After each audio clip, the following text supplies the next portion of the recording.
I says I had to go back up to my office to do a wee bit of work, and I was contacted by somebody from Roscommon who was watching the proceedings here, and obviously very interested in the issue of capacity, because there are currently 12 people, as I understand it, as a closed nursing home. So you referred to delayed discharges, and obviously opening up beds in the community and opening up step-down beds and care of the elderly beds and all that is central to dealing with the delayed discharge problem.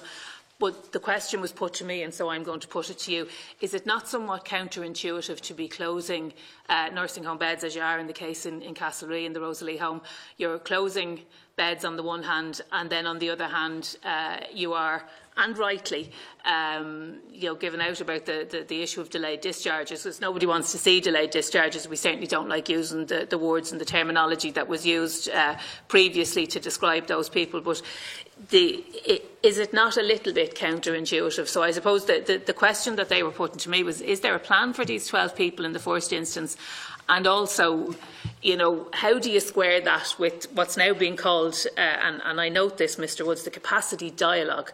So it used to be the piece, it used to be the capacity piece, and this piece and that piece, and now it's the dialogue. So the capacity dialogue that we're all so enthusiastically and energetically engaged in, how does that fit with, on the one hand, saying we need to increase capacity? We all recognise we do.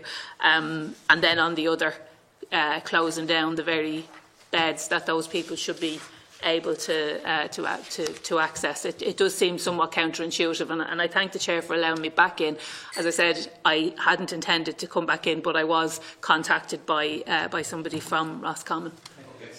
So I'm just going to. So starting with Deputy O'Reilly's question on the Rosalie unit, so that's the west, which isn't my area, but I send me a reply in writing. There's no difficulty. I can give you an answer. I'm very familiar with the Rosalie unit because I spent 9 months there covering as Chief Officer 3 years ago, and it was quite a hot topic then.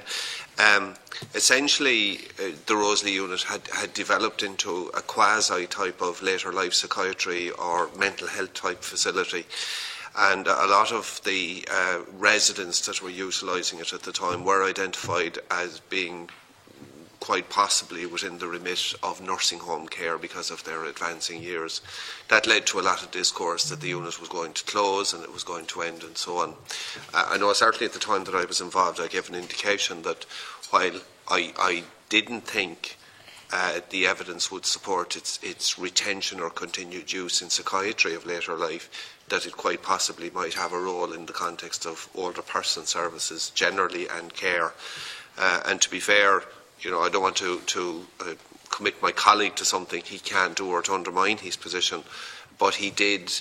I sent him a text actually when you raised the question, and he did assure me that there is no decision made yet in relation to it. But I do believe there's quite a bit of narrative in relation to it, because I know Minister Naughton and Deputy Fitzmaurice have both been also talking to the issue. So there obviously is some local narrative and discourse around it, but what my colleague, the Chief Officer in that area, Tony Canavan, has said to me is that no decision has been made yet. So get Tony to confirm that, if you don't mind, in writing. I'm listed here for him to follow up with you in writing, because I think rather than no decision yet, in fairness to you and to the question and to whatever public anxiety there is there, I'm sure he will want to bring clarity to that. So I will certainly do that.